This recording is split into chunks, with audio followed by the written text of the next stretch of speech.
Non, merci, c'est beau. J'ai jamais fait le matin. Ah, il y avait tellement de monde au team à matin. J'étais dans le fil, dans la rue, mais je ne vois pas. Tant que ça. C'était tellement long, j'ai cru que j'allais mourir là. Ben là, t'exagères. Rendu à la fenêtre pour commander, dans le char en avant de moi, il y avait un énorme chien de rappel, là. On s'était cru dans le coup de Joe de Stephen King. La barbe pis tout, là. La petite madame, elle a donné son café. C'est vrai, j'ai un communiqué étude importante pour toi. C'est sur quoi? La hausse du taux de reproduction des écureuils. Il y a vraiment une étude là-dessus? Oui, pis ça a l'air sérieux. 3 sexologues, 4 psychologues, 2 taxidermistes, un agent de la faune, puis un scientifique. Eh ben, peut-être avoir du temps pour en parler dans l'émission. Hein? La personne à appeler est à la fin du communiqué là, pour booker ton entrevue. Ouais, ben, je pensais jamais qu'un jour j'allais parler de la sexualité des rongeurs dans l'émission.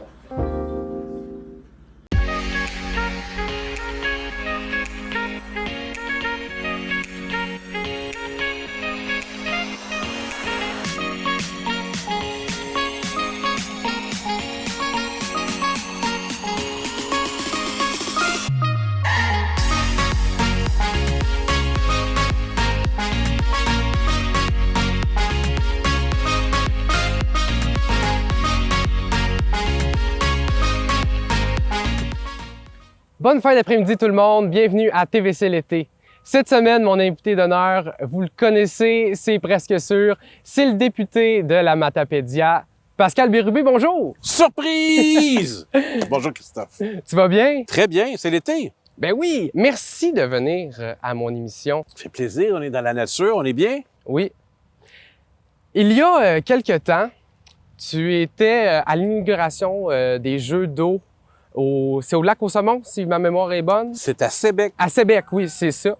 Et à ce moment-là, tu as rencontré des gens de la TVC et tu as dit « Hey, je veux venir, moi, à TVC l'été! » Alors, pour commencer, pourquoi tu voulais venir à l'émission? Je veux une entrevue d'été. Moi, ma conjointe a participé pendant des années à Sucré-Salé à TVA.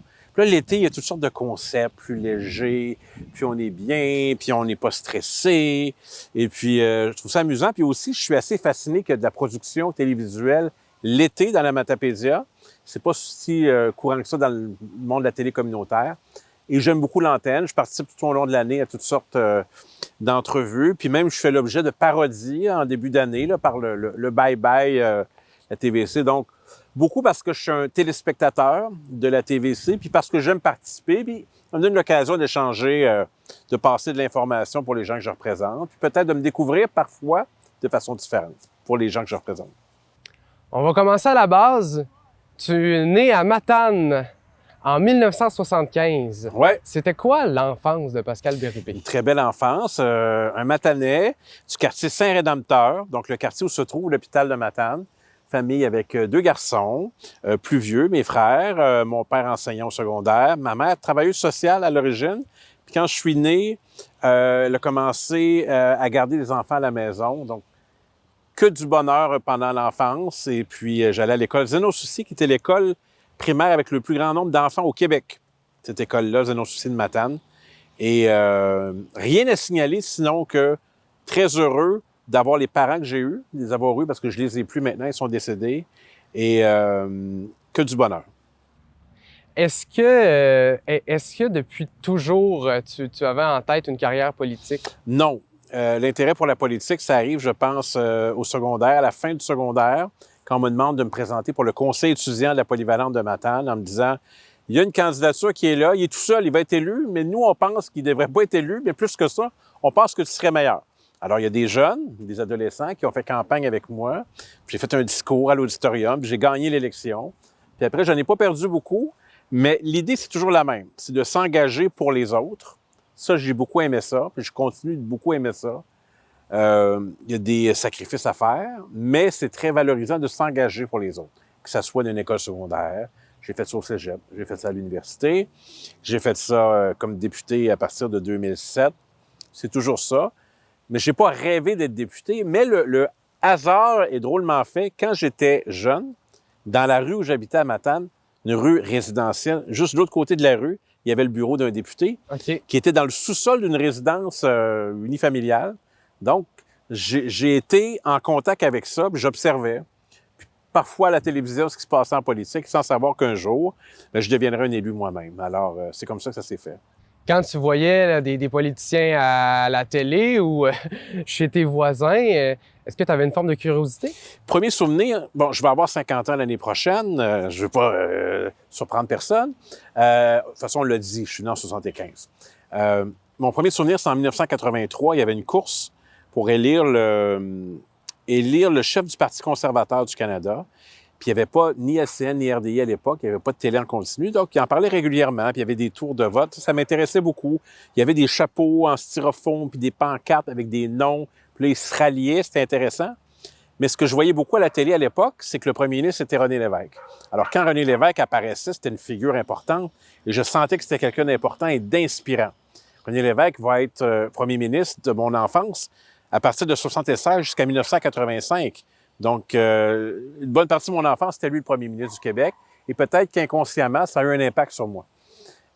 Donc, c'est des souvenirs très précis que j'ai. Puis après, bien, ça va prendre bien des années avec le député de Matane de l'époque. Mathias Rioux me demande de lui succéder. J'ai douté, je me suis dit, est-ce que je vais être à la hauteur? Puis finalement, j'ai accepté. Je n'ai pas gagné ma première élection. Il me manquait 33 voix. Mais après, je me suis repris les 4 ans après. Et depuis ce temps-là, bien, je suis député de Matane, mais aussi de la Matapédia. Matapédia, c'est plus récent. La carte a changé.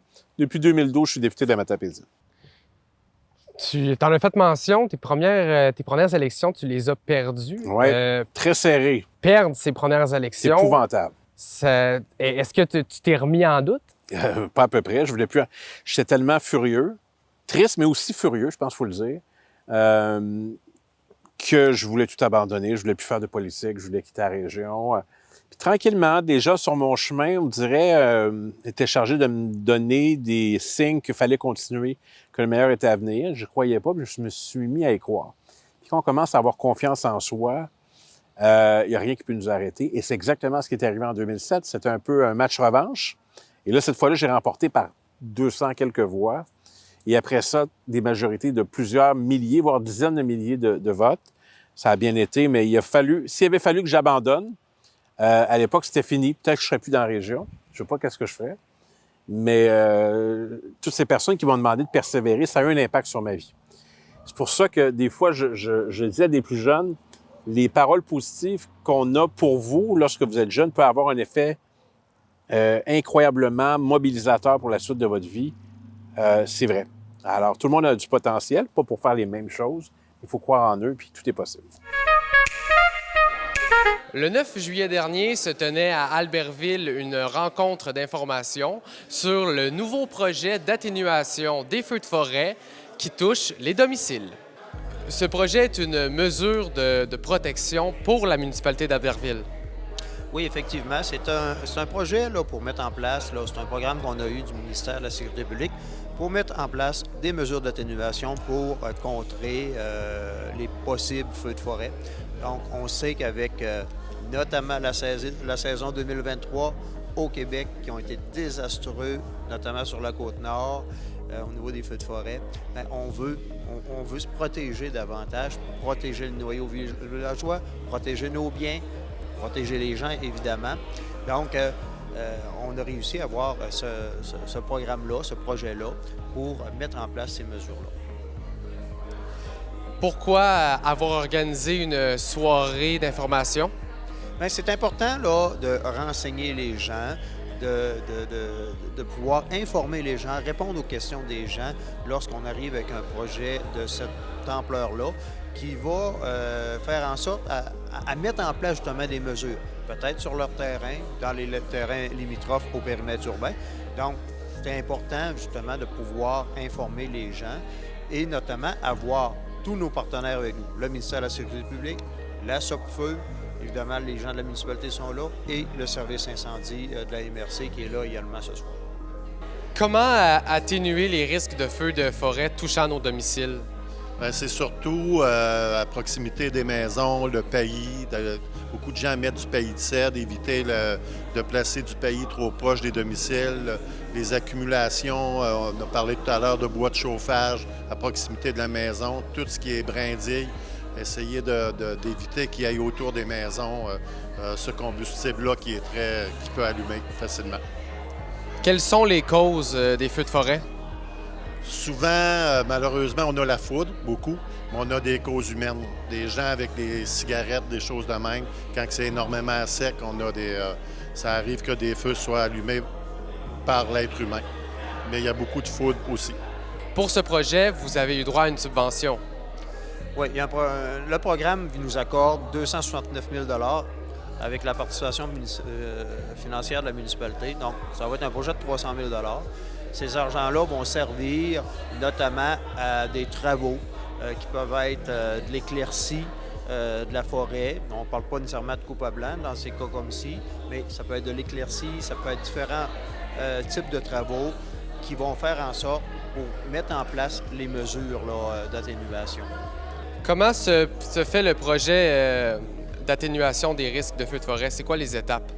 Bien, première étape, on va faire une tournée avec la SOPFEU des résidences, voir du périmètre urbain, voir le combustible autour du village. Par la suite, il va y avoir une intervention qui va être faite pour enlever justement les arbres qui sont dangereux, comme les sapins, ces choses-là, les épinettes. Et par la suite, le service incendie va faire des visites de prévention dans les résidences pour informer les gens quoi faire pour... c'est beau dire qu'on enlève le risque, mais il faut continuer à ce qu'il n'y ait plus de risque. À ce moment-là, on va aviser les gens comment faire pour éviter d'accumuler des choses qui pourraient causer des incendies dans leur résidence suite à un feu de forêt. La SOPFEU fera des analyses dans les prochains jours et dès que ces analyses seront conclues, ils seront disponibles sur consultation à la municipalité d'Albertville.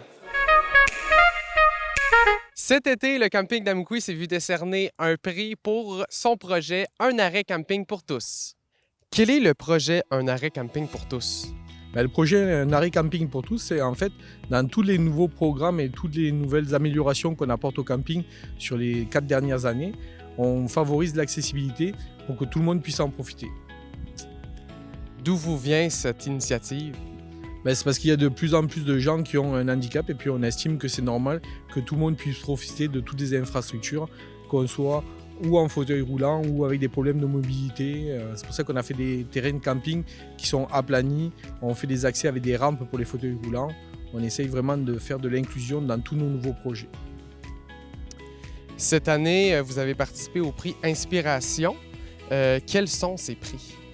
Au niveau des prix Inspiration, c'est justement pour des actions qui sont portées. Nous, c'était sur l'accessibilité, mais il y en a certaines aussi, c'est sur le renouvellement durable et sur beaucoup plus de catégories. Et l'organisation du camping a reçu le prix du coup de cœur du jury. Oui, c'était une très belle reconnaissance. C'est l'association des villages relais. Donc on a eu la reconnaissance du jury. Et il y avait, je pense, 26 personnes qui ont postulé là-dessus. Puis nous, on a eu le coup de cœur du jury qui a été remis directement à Sylvie Blanchette, la présidente du CA, des mains de Madame la ministre du Tourisme, Caroline Pro. Pour terminer, quels sont les prochains projets pour le camping d'Amqui? On est toujours en développement. Donc là, on fait justement une salle de bain accessible aux fauteuils roulants, qui va également être une salle de bain adaptée aussi pour les petites familles, une table à langer, quelque chose de beaucoup plus grand. Puis on continue sur un projet avec des chalets de prêt-à-camper et justement un prêt-à-camper accessible également en fauteuil roulant. Eh bien, Denis, merci d'être venu à l'émission et bravo pour le camping d'Amqui pour ce beau prix. Merci beaucoup et vous êtes les bienvenus quand vous voulez.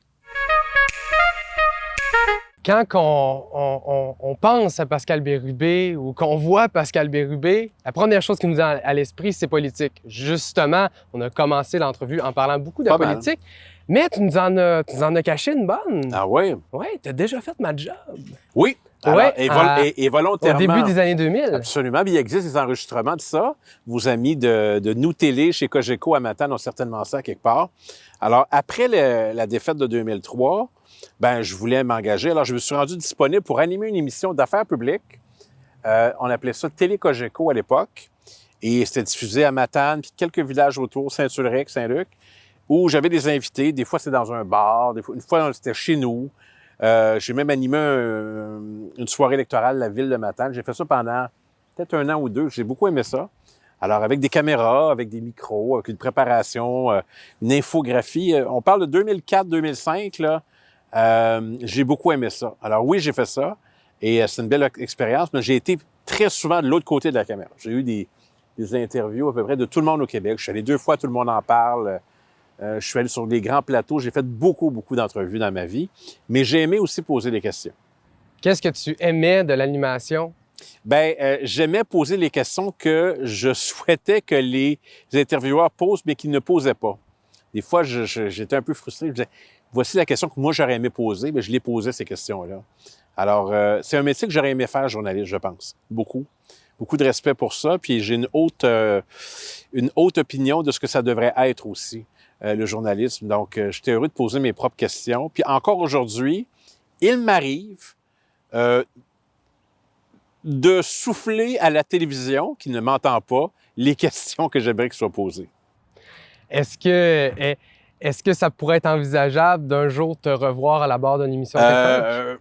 Je vais peser sur mes mots, mais disons que dans les dernières années, certains ont eu ce projet pour moi de passer à la télévision et de commenter l'actualité, disons, je vais le dire comme ça.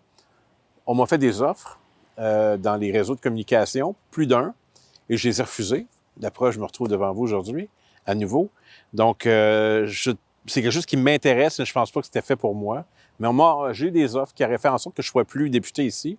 Des offres très sérieuses à Montréal. Je les ai refusées parce que moi, ce que j'aime le plus faire, c'est être député. Retournons un peu à la politique. Tu représentes Matane, Matapédia. Et la Métis. Et même la Métis, oui. Oui, avec le Parti québécois. Ah oui. Qu'est-ce qui t'a amené au Parti québécois? L'indépendance du Québec. Je suis un indépendantiste. C'est pour ça que je suis en politique. C'est pas juste l'idée d'être député. Député indépendantiste. Puis si le but, c'était le pouvoir, absolument, mais je dirais que le parti qui est en tête. Mais c'est pas ça. Je suis au Parti québécois parce que je pense que le Québec doit devenir un pays, puis ça presse de plus en plus. Quand ça allait mal au Parti québécois, j'étais là. Et quand ça va bien, je suis là aussi. Je suis fidèle en politique. Et je suis d'avis que c'est une cause qui mérite un engagement total. Mais cet engagement-là, il est important, tout comme celui de m'engager localement auprès de mes concitoyens sur le territoire. Donc, c'est pour ça que je suis au Parti québécois. Et si c'était pas l'indépendance du Québec, probablement que je ne ferais pas de politique. Donc, oui, c'est toujours le moteur de mon action politique. C'est au cœur de mes convictions. J'abandonne pas ça. Je l'assume totalement. J'en parle souvent. Les gens qui vont voter pour moi savent à qui on a affaire. Quelqu'un qui a des convictions, là, inébranlables et qui les assume, mais qui demeure ouvert à la discussion, évidemment. Concrètement, comment on devient député? Est-ce que c'est nous qui choisissons dans quel parti ou est-ce que c'est un parti qui vient nous chercher? Le temps et l'espace. À quel moment vous vous présentez, puis où? Puis on pourrait dire avec qui? Dans mon cas, c'est le Parti québécois qui m'a approché, le député du Parti québécois chez nous. Il savait qu'il s'en allait, donc on savait le moment, c'était 2003 à peu près, on savait que c'était 2003. On savait que sur le Parti québécois, on savait que c'était dans le comté de Matane. Parce qu'à l'époque, il n'y avait pas la Matapédia avec. C'est comme ça que ça se fait, mais souvent, c'est les gens qui proposent leur service en disant « Moi, j'aimerais être député ». Mais la question, c'est toujours, toi, tu peux vouloir être député, mais qui veut que tu sois député? À moins que tu dises, personne ne me connaît, mais je veux tellement me révéler que je vais être bon. Mais habituellement, il faut qu'il y ait des gens qui croient en toi, puis là, ça va grossir. On devient député, pas parce qu'on rêve de devenir député. Moi, j'ai déjà entendu d'une politicienne, puis ça pourrait être un politicien, dire aussi, « Ah, mais moi, ça a toujours été mon rêve quand j'étais enfant. » Mais la politique, là, c'est pas rêve d'enfant, là. C'est pas pour réaliser des rêves personnels, là. C'est pour réaliser des rêves collectifs. Alors moi, j'ai pas rêvé d'être député. J'ai rêvé de faire l'indépendance du Québec. c'est toujours bien pour le nous, pas pour le je. Alors, c'est encore ça pour moi, c'est le nous et non le je. Et tellement que c'est pas plus pour l'argent, parce que peut-être les gens de la Matapédia ne le savent pas, puis peut-être ça va pas les émouvoir non plus, mais le député le moins bien payé au Parlement à Québec, c'est lui qui vous parle. Pourquoi? D'abord parce que tous les députés de la CAQ qui sont au pouvoir reçoivent une prime supplémentaire que le gouvernement leur donne. Que j'ai pas ça, je suis dans l'opposition. Mais plus que ça, il y a une augmentation de 30 que la CAQ a dit on va donner ça à tous les députés. Bien, moi, j'ai voté contre le projet de loi, puis je l'ai refusé. Fait que je vais prendre le montant de ma poche, que l'augmentation qu'on me donne, puis je vais la donner dans des organismes communautaires, puis je vais dire où. Donc, connaissez-vous beaucoup de personnes qui prennent 30 d'augmentation cash, puis dans des organismes? Moi, je vais le faire. Je suis un des seuls à le faire, puis c'est moi qui gagne le moins de l'Assemblée nationale, mais c'est moi qui ai le meilleur résultat de l'Assemblée nationale. C'est ce genre de personne-là que je suis, et je pense que ça témoigne que je suis pas là pour me servir, je suis pas là pour l'argent, je suis pas là pour la gloire, j'ai une mission à accomplir pour ma patrie, pour ma nation, puis pour ma région, à égalité. Et c'est ce que je fais depuis plusieurs années. Et c'est ce que j'ai envie de continuer de faire aussi. C'est le Parti québécois qui est venu te chercher. Si ça serait un autre parti qui serait venu te chercher, est-ce que tu aurais fait de la politique? Je penserais pas, non. C'est déjà arrivé. J'ai déjà eu une offre d'une autre formation politique, la CAQ, pour pas les nommer. Oui, mais c'était au début, c'était en 2011. Quand la CAQ a été créée, M. Legault, je le connais bien, ça a été mon patron il y a bien longtemps, en 2000, quand j'étais un jeune conseiller politique. Non, moi, je suis très bien au Parti québécois. C'est ma famille politique et je suis très fidèle à cette famille politique. Le frigo communautaire de Sébec devait prendre relâche pour la saison estivale, mais grâce, entre autres, à Uniboard Canada, il pourra être rempli cet été. J'ai été à la rencontre de l'initiateur du projet, Hugues Berger. Qu'est-ce que le frigo communautaire? Bien, le frigo communautaire, c'est Moisson-Vallée qui a installé des frigos communautaires à Sébec, Saint-Noël, Cause-Abscal. Et à chaque semaine, nous, à Sébec, on demandé que ce soit des bénévoles qui aillent chercher à chaque mardi. Il y a un bénévole, on est en alternance, on est 3 ou 4. Et puis, on va chercher les denrées qu'eux autres préparent. Puis, on met ça dans le frigo communautaire pour que les gens dans le besoin aillent chercher ce qu'ils ont besoin dans la semaine. Puis on voit que quand souvent on arrive, là, les gens nous attendent, là, c'est bien demandé. Souvent il y a des familles aussi, il y a du lait cette semaine, mes enfants vont être contents. On voit qu'il y a vraiment une demande. Et là, Moisson-Vallée prend une pause pour l'été. Alors là, on se trouvait comme dans un néant. Là. Ça fait qu'avec Jean-Sébastien Beaulieu, le directeur aussi, et Uniboard, la compagnie, les employés, tout ça, ils ont offert et dit si on peut faire quelque chose, je dis oui, on peut aller chez l'épicerie puis remplir le frigo. Fait que là, ils m'ont accordé un budget de 1 000 $ pour l'été. Fait qu'à chaque semaine, je vais aller faire, à chaque mardi, je vais aller faire une épicerie aux traditions aussi à Sébec. Frédéric est partenaire aussi. Et je remplis le frigo. Puis après ça, j'avais eu l'idée aussi de peut-être donner une belle rentrée scolaire à certains jeunes. Fait que je ramasse de l'argent aussi. Je ramasse pas de l'argent. Je prends des partenaires. Comme mettons, il y a un partenaire qui m'a dit moi, je suis prêt à te donner 250 $. Je vais te donner 200 pour l'épicerie, 50 $ pour les fournitures scolaires. Donc, ce que je vais faire, on va aller comme à la pharmacie à Sébec. Les autres, ils ont les listes de ce qu'ils ont besoin. Alors, ce qu'on va faire, je vais monter une facture et c'est la compagnie qui va payer la facture. Donc, on va, à date, je pense que j'ai 400 $ de ramasser pour l'entrée scolaire. Puis j'ai 1200 pour le frigo communautaire. Donc, on va pouvoir aller jusqu'au mois de septembre avec cet argent-là. C'est ça, car là, le frigo, Moisson-Vallée prend relâche jusqu'au 17 septembre. Là, il y a Uniboard Canada qui a investi 1 000 $. Mais vous êtes encore à la recherche de nouveaux partenaires. Oui, pardon. Vous êtes à la recherche de nouveaux partenaires pour pouvoir compléter là, toute la période estivale. Oui, c'est ça. Hier, durant le live, il y a eu Celsius Climatisation Chauffage. Par Julien Côté, un des propriétaires, qui m'a écrit directement dans le live et dit « Moi, j'embarque ». Alors, j'ai communiqué avec Julien hier. Là, il va communiquer avec ses autres associés pour savoir de combien il va pouvoir nous aider. Ensuite, il y a la maison funéraire Fournier et Fils qui m'ont contacté. Je suis prêt à donner de l'argent. Il y a aussi CNET, Service ménager, avec Patrick Santerre. Ils m'ont promis de l'argent aussi. Et un matin, j'ai vu, il y avait la cantine Rendez-vous, Jimmy Wallet, promet de l'argent aussi. Alors, ça rentre tranquillement. Fait que moi, ce que je vais faire, je suis un peu comme... je monte tout ça. Je sépare l'argent pour le frigo à toutes les semaines, pour s'assurer qu'il va y avoir des denrées à toutes les semaines. Puis on va se monter un pot là, pour acheter des fournitures scolaires pour que les enfants aient une belle rentrée scolaire. Hein. Un beau sac à dos neuf avec des beaux effets scolaires flambant neufs. Si de nouveaux partenaires veulent participer au projet, vous n'avez qu'à contacter la page Facebook Le Monde de Sébec et poursuivre les développements, c'est sur la même page. Je suis présentement à Cause Abscale car je teste pour vous l'activité à la recherche du trésor de Cause Abscale proposée par Défi Évasion. Je suis juste ici à côté de l'hôtel de ville car c'est ici que commence l'aventure avec le premier panneau, le premier code QR. Allons à la recherche de ce fameux trésor. Ça fait maintenant 1 an que vous êtes sur la piste d'un trésor ancien qui aurait appartenu à une riche famille du coin. Après avoir voyagé partout dans le monde pour approfondir vos recherches, explorer des lieux magnifiques mais dangereux et survécu de justesse à quelques pièges, voilà que vous avez enfin découvert la dernière carte qui vous mènera au trésor que vous convoitez. Je me sens dans Indiana Jones.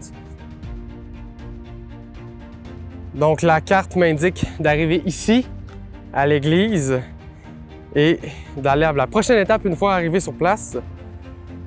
Celui qui a caché le trésor semblait avoir beaucoup d'intérêt pour les énigmes car il a laissé un message codé très particulier. Heureusement, vous avez apporté votre clé de décodage d'alphabet maçonnique.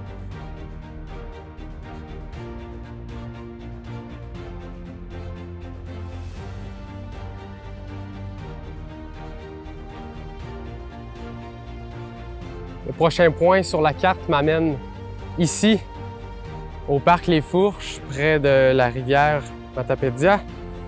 Voyons voir la suite.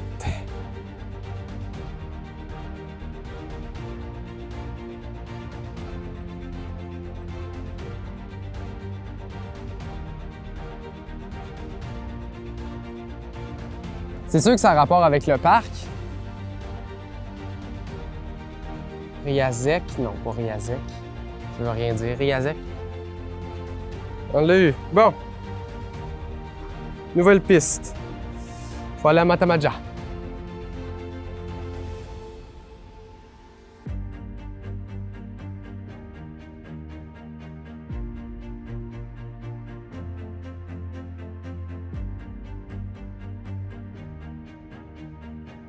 Rendu sur la passerelle pour le prochain énigme. Vous venez découvrir cette boîte qui, manifestement, contient quelque chose d'important. Mais comment faire pour l'ouvrir? Quel est l'intrus?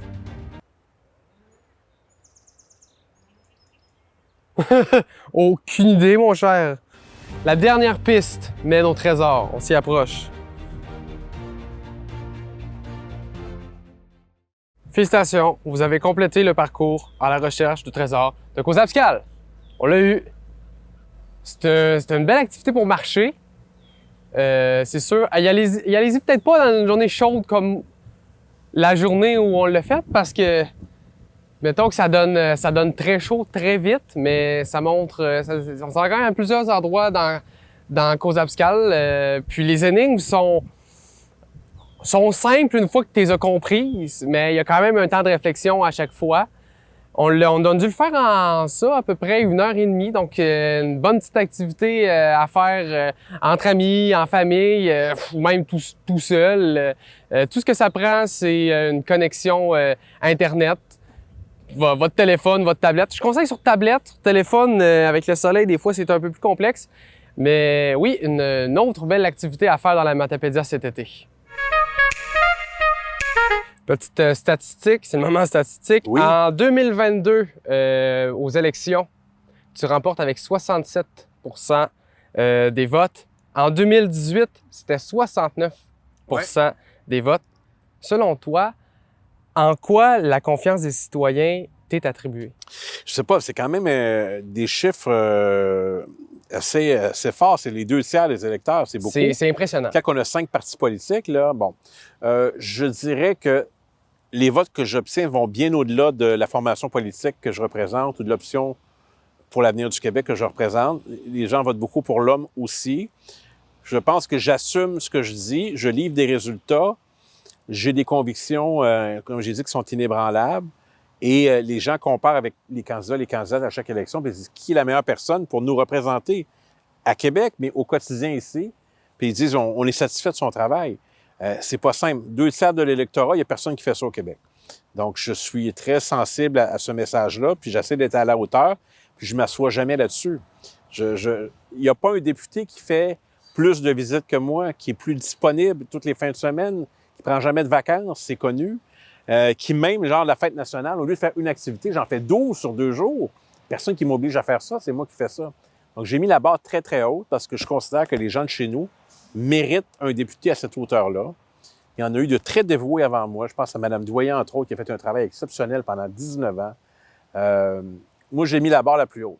Si j'ai une seule ambition personnelle, c'est celle d'être le meilleur député au Québec. OK. Ça, c'est mon ambition personnelle. J'aimerais ça qu'on dise ça de moi. S'il y avait juste ça qui restait après ma vie politique, ça me ferait plaisir. Il était le meilleur député que le Québec a connu. C'est ma seule affaire qui peut paraître un peu... Je ne dis pas que je le suis, je dis que j'aspire à l'être. Je travaille là-dessus. Moi, personnellement, j'ai un peu ma réponse à la prochaine question, mais crois-tu que tu vas atteindre cet objectif-là que tu t'es donné? Je sais pas, mais c'est très sensible, c'est très fragile, on ne sait pas, mais des objectifs à atteindre, que la Matapédia se porte bien, évidemment, que les gens, qu'il y ait personne qui s'en abandonné, mais aussi que le Québec réalise ce qui, selon moi, son destin. Si on ne fait pas l'indépendance du Québec, c'est l'assimilation, c'est la marginalisation à l'intérieur du Canada, c'est urgent. Quand j'ai voté pour le oui en 95, j'avais 19 ans. Je savais pourquoi je le faisais. Maintenant, il y a encore plus de raisons qu'il y en avait quand j'avais 19 ans. C'est urgent. Alors, je suis totalement disponible pour continuer cette promotion de l'indépendance de mon pays. C'est très important pour moi. Ça m'anime vraiment là, chaque jour. Avec ces statistiques-là, on voit que tu es quand même très populaire dans la Matapédia. Lors d'un vote électoral, es-tu quand même un peu confiant de rentrer? Je suis tout le temps plutôt nerveux. Okay. Parce qu'on ne sait pas quel résultat on va avoir. Les gens ne doivent rien. Mais si je peux donner un exemple, la dernière élection à l'automne 2022, jusqu'à 20 h le soir, heure de fermeture des bureaux, j'allais encore moi-même seul dans ma voiture amener des électeurs au bureau de vote, sans arrêt jusqu'à 20 h. J'ai fait ça, moi, toute la journée. Alors, ça vous montre que je ne prends rien pour acquis, et c'est important. Donc, c'est le moment où on peut un peu juger de notre bilan. Puis en même temps, il y a plein de gens qui nous appuient et ils disent « On n'ira pas voter, il va gagner. OK, mais allez-y, votez, c'est important. Si tout le monde ferait ça. Si c'était serré, puis je perdais à cause de ça. Donc, message à tous ceux qui me disent « Ouais, je ne suis pas allé voter, ça a donné... » Allez-y donc la prochaine fois, c'est important. Puis peut-être qu'on dépassera le 70 à ce moment-là. Oui, peut-être que la Matapédia va établir un nouveau record, qui sait. D'ailleurs, tantôt on a dit que je viens de Matane, mais c'est la Matapédia qui va être le plus fort pour moi. Dans les 3 MRC, mes meilleurs résultats dans les dernières années, c'est dans la Matapédia. Selon toi, pourquoi la Matapédia Je sais pas. Je sais pas, mais j'y mets beaucoup d'efforts dans la Matapédia. C'est un grand honneur. C'est une région qui mériterait un député uniquement pour la Matapédia. C'est un grand honneur. C'est complexe, être député de la Matapédia. Il y a une grande complexité dans les enjeux, une variété d'enjeux qui sont pas simples, qui sont difficiles, mais je dirais que oui, le travail qu'on fait. Beaucoup mon équipe aussi, je suis pas tout le temps là. Marc-Olivier Caron ici dans Matapédia, Guillaume Quentin à Montjoly, Alexandra Nadeau à Matane, Marceline Gauthier. C'est un travail d'équipe. On travaille en équipe, on a des succès en équipe. Pascal Bérubé, le politicien, on sait qu'il aime la Matapédia. La personne, qu'est-ce qu'il aime de la Matapédia? J'allais dire, qu'est-ce qu'il aime? Il aime Annie Soleil Proto. Alors, j'espère que ça va se rendre à elle. Je vais lui envoyer cet extrait-là. Qu'est-ce que j'aime de la Matapédia? D'abord, c'est un pays qui t'adopte ou pas. Alors, tu le sens assez vite. Moi, mon regard sur la Matapédia est assez contemporain, pour pas dire récent, dans le sens que c'était les voisins de Matane. Puis quand j'étais jeune, on recevait une feuille en fin d'année qui disait « Inscription Camp Sable Chaud ». Et ça m'apparaissait très exotique. Là, on pouvait s'inscrire là pour l'été, c'était dans Matapédia. Puis après, tu découvres. Puis là, à un moment donné, je me suis fait une blonde à Amqui, puis là, elle m'a amené à Pointe-Fine. Puis là, c'était le fun. Il y avait des bateaux, puis il y avait des jeunes, puis ça. Puis j'ai des amis à Amqui, puis je me suis mis à découvrir ça. Puis quand je suis devenu le candidat du PQ dans Matapédia en 2012, là, j'ai visité de fond en comble la région. Et là, tu vois des différences importantes avec le reste de l'Est du Québec. D'abord, il n'y a pas accès ni au fleuve ni à la baie des Chaleurs. Hein? C'est une région qui est enclavée. C'est une région de lacs et de rivières, de montagnes, de coopératives, de traditions, d'histoire.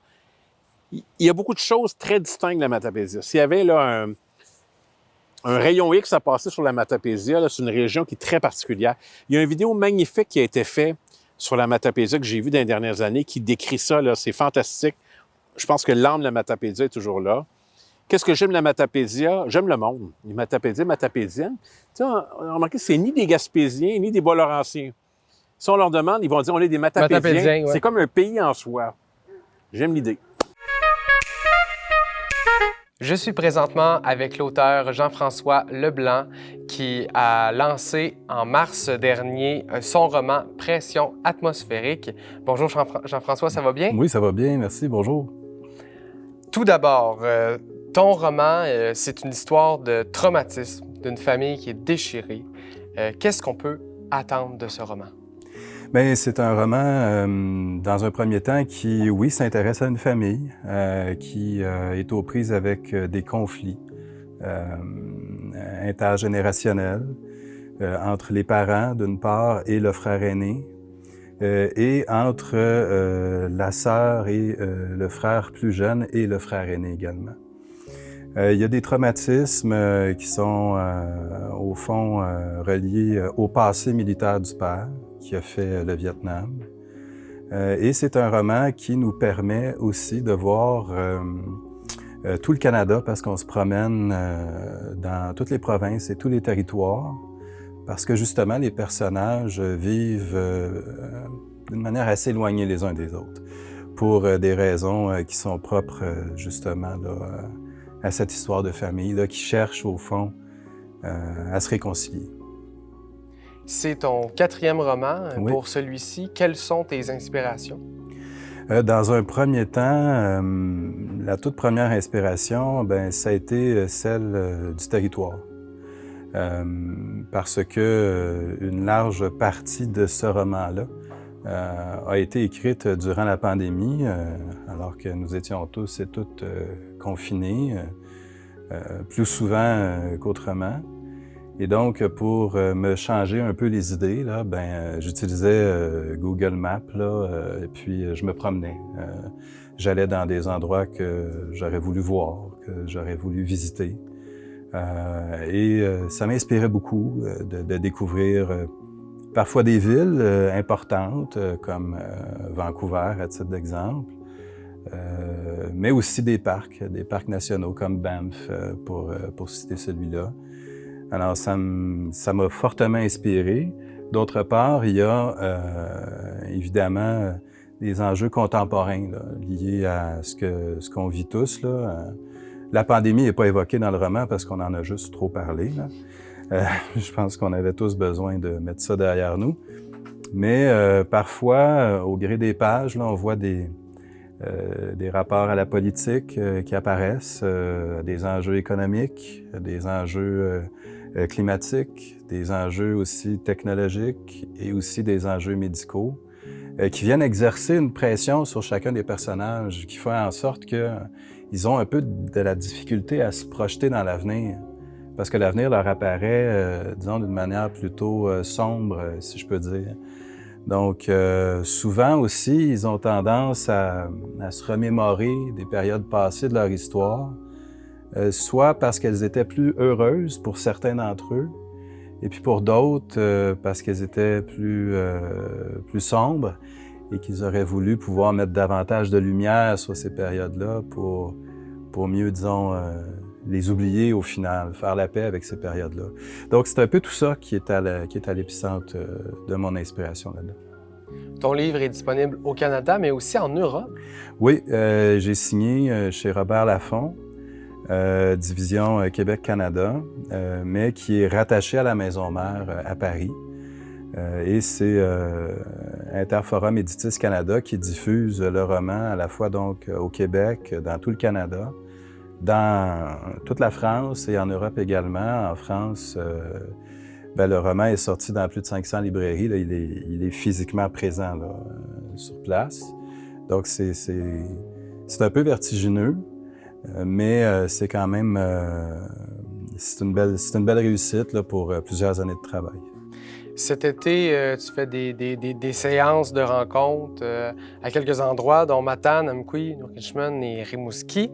Qu'est-ce que tu aimes d'aller à la rencontre des lecteurs? Bien, c'est un contact qui est plus concret parce qu'il est évident qu'on aime voir des médias comme vous parler du roman. Là, je sais que je suis là avec vous, mais ce qui est important, c'est le roman, c'est pas ma personne. Mais bien souvent, les gens vont lire une critique et puis il va y en avoir d'autres et puis d'autres. Et il y a énormément de livres qui sont produits. Quand on prend le temps de se déplacer, d'aller vers les gens, de proposer aussi aux libraires qui ont des réalités quand même qui font face à beaucoup d'adversité dans le marché du livre, bien, ça crée des liens, ça tisse des reconnaissances aussi professionnelles, mais ça permet également surtout de pouvoir rencontrer les lecteurs, de prendre connaissance de leurs réflexions, parfois sur l'histoire. Il y a des gens qui viennent, qui ont déjà lu le roman, d'autres qui ne l'ont pas lu. Alors ça permet de rendre la chose, disons, plus concrète, je trouve, dans le rapport au livre, que ce soit pour l'écrivain comme pour les lecteurs et les libraires. En terminant, quels sont tes prochains projets? Bien, la suite de Pression atmosphérique est amorcée. Elle est en chantier. On va retrouver certains personnages et des nouveaux qui vont prendre le devant de la scène. Et c'est une histoire, cette fois-ci, qui est une romance, si on veut, liée à un deuil au sein d'un couple dont l'un des deux membres, malheureusement, est décédé. Et on va voir de quelle façon est-ce qu'on peut faire preuve de résilience pour choisir la vie, malgré ce que parfois elle peut nous imposer sur le plan amoureux. Le roman Passion atmosphérique de la maison d'édition Robert Laffont est disponible dans toutes les bonnes librairies et sur Internet. Jean-François, merci beaucoup d'être venu à l'émission. C'est moi qui vous remercie. À bientôt. Puisque je m'intéresse de plus en plus à ce sport, j'ai décidé de m'incruster dans une ligue amateur de pétanque, une gang d'amis qui m'ont gentiment invité. Faut être pair. On peut pas jouer impair. OK. C'est pour ça, comme là, moi, t'es 9, si tu joues, tu fais 10. OK. Si t'étais pas venu, là, à Rémi Boule pareil, ils appellent ça les fantômes. OK. Fait que quand on divise les équipes, celui-là qui tombe, il y a les fantômes, il y a un joueur qui joue 3 boules au lieu de 2. Ça prend un capitaine de chaque côté. OK. C'est le capitaine, c'est eux autres qui mesurent s'il y a un conflit. OK. Qui dit c'est qui. Un peu les arbitres, finalement. Oui, c'est ça. Pour commencer, il y a un pointeur. Il faut qu'elle sépare les équipes. OK. Quand ils ont des ligues, on est toujours les mêmes, mais ici, on n'est jamais la même personne. OK. Fait qu'on fait des équipes, on va être 5-5. La boule, la couleur des plus proches, c'est eux autres qui font le point. Mais mettons que c'est de notre côté, c'est nous autres qui sont plus proches du cochonnet, ça nous donne un. Si on a 2 boules, ça donne 2. OK. Puis si c'est eux autres, c'est la même affaire. Puis si nous autres, on est plus proche du cochonnet, puis les autres, la deuxième boule, elle est plus proche que notre troisième boule, bien on a juste un point, on appelle ça coupé. OK. Fait que quand tu as joué 5 minutes... Je comprendrai tout ça au fur et à mesure, mais en gros, ce qu'il faut que je comprenne, c'est qu'il faut que je me rende le plus proche possible. Il faut que tu battes la boule de l'adversaire en avant du cochonnet. Puis une affaire, je voulais te dire, là, normalement, ta boule, tu l'envoies comme ça. OK. Ouais. C'est officiel que... Ouais, pas d'un club comme en France, là. Il y en a qui ils peuvent pas. Même à un moment donné, moi ici, je ne serais pas capable, là, mais le jeu, c'est ça.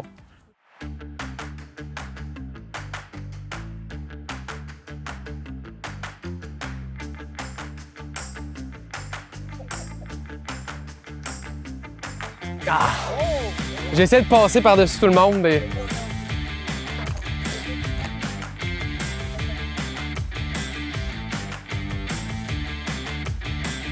Et boy, ouais, non.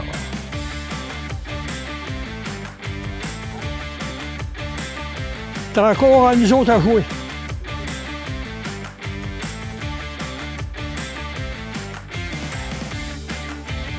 Ça nous avantage, ça. Eux, tant qu'ils ne sont pas plus proches du cochonnet que nous, ils continuent à jouer. Eux, ils en ont plus, fait que nous, tout ce qu'il nous reste à faire, c'est faire des points. On va les clencher.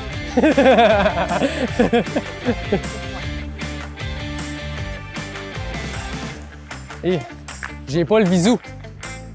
Ouais, t'es tarot. Dis-toi que c'est un jeu d'hasard. C'est comme au quilles.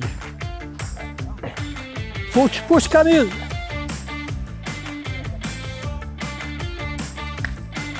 T'as bien joué pareil.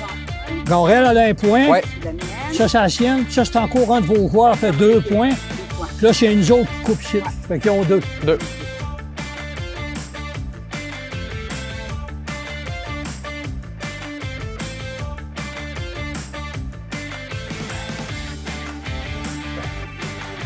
Moi aussi de viser ce que je visais tout à l'heure. Oh, direct où je visais, mais pas assez de force.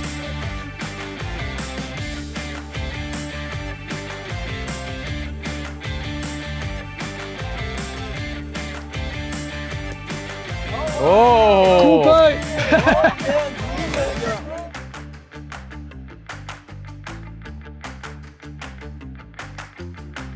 Ici, on a celle qui est dans notre équipe. Ouais.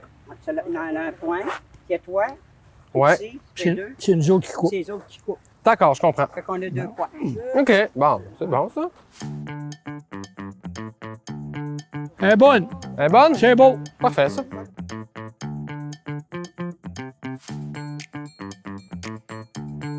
Hey, de la pression, là!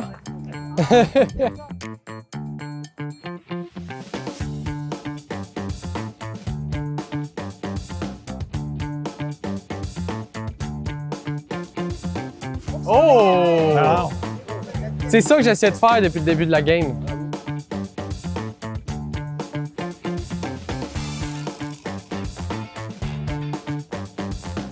Ah, ben d'ici, c'est elle. Oui, c'est elle. Oui, c'est elle. Et tu droite sur le toit. Je trouve grâce critique. OK. Là, on est plus loin. On a 6. On avait 6. Wow! Égalité. Ouais. Mon point. On met ça sur le Kodak. Puis mon marqueur, moi, c'est qui, là? C'est toi? C'est moi. Ah Mais ouais. techniquement, si vous avez réussi à faire 6 là, on gagne la game au prochain tour, nous autres. Tu déranges pas les boules tant que Ouais. les 2 capitaines ne sont pas d'accord. Oui, C'est oui. bien important parce que des fois, elle gagne, un arrive, hey, c'est elle, hey, c'est elle, hey, c'est elle. C'est pour ça qu'il y a 2 capitaines.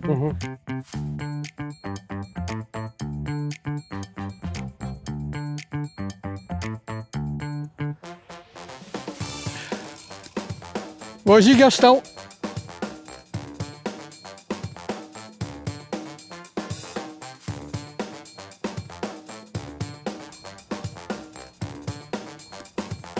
C'est bon, coupé.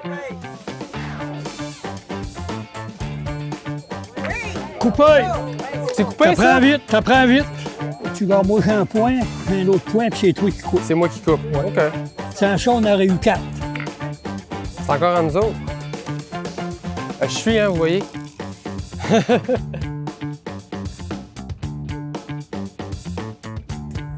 Hi.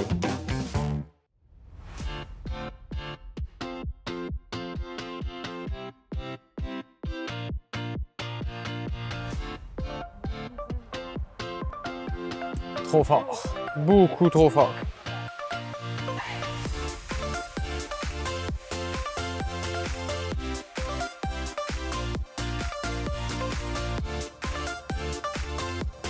Ah! Ah! Je sais pas, hein? S'il y a quelque chose, c'est pareil. Oh, je mesure pas. Joue, on va y aller. Donc je l'ai coupé. Ouais. OK. Je pourrais mesurer, mais ça me le dit pas. Hey, moi, ça m'arrange. Hein.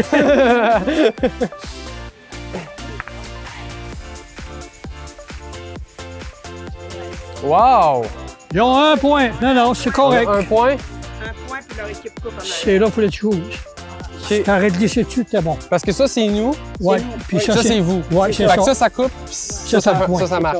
Ça, c'est le point. OK. Ah! Je visais l'autre bord.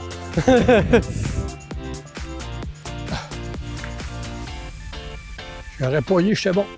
Manque 2 points. Ouais, il nous en manque 2, on a 2. Là.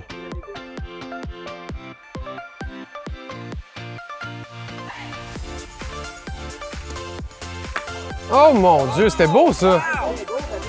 On en a Wow! encore 2. Ouais, on vient d'en perdre un. Là. On avait 2, pas encore 2. Quand le beau temps est fini, et à la salle communautaire, on joue sur un tapis. Sur un tapis, là, tu peux dire qu'elle roule, ça boule. Il n'y a pas de roche, il n'y a rien. Ouais, c'est pas la même. C'est pas la même façon de jouer. Non.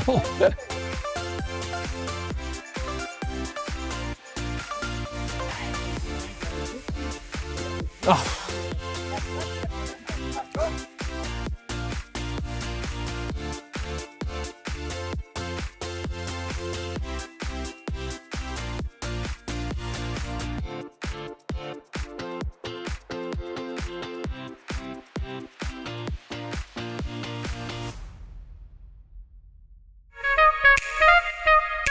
Parlons un peu du Parti québécois.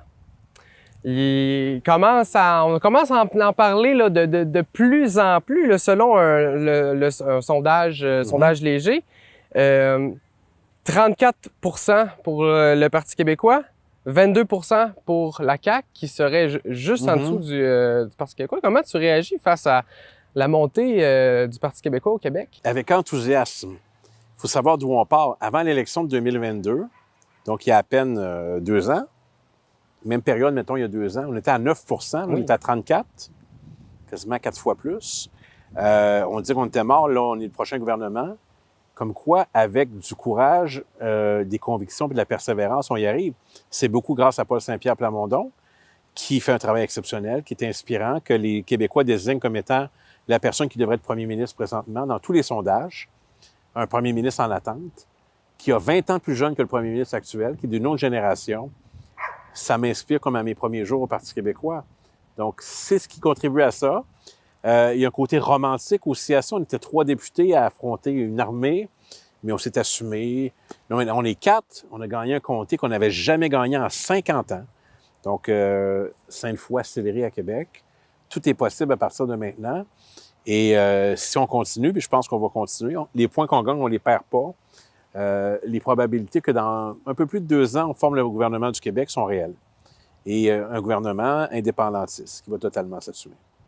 Comment tu as vécu, justement, là, ça faisait 50 ans, c'est historique, comment tu as vécu la victoire à Sainte-Foy? Quiconque m'a vu à la télévision a sa réponse. Je pleurais. J'étais debout sur un banc de bar. Je pleurais et j'étais incontrôlable. Parce qu'il faut savoir par où on est passé. Des espoirs déçus, des gens qui essayent de nous dire qu'il faut arrêter. Et ce soir-là, c'est le double du vote de la CAQ, là, le double qu'on a fait dans un comté qu'on n'a jamais gagné. Alors là, l'espoir est revenu en force. C'était plein de jeunes. Puis il y avait des gens qui étaient là depuis le début, là, des premières années du mouvement indépendantiste. C'était tellement inspirant cette soirée-là. J'oublierai jamais ça. Et ça a donné le ton pour la suite. Et là, on a commencé à dire, oh, surveillez cette équipe, c'est pas terminé.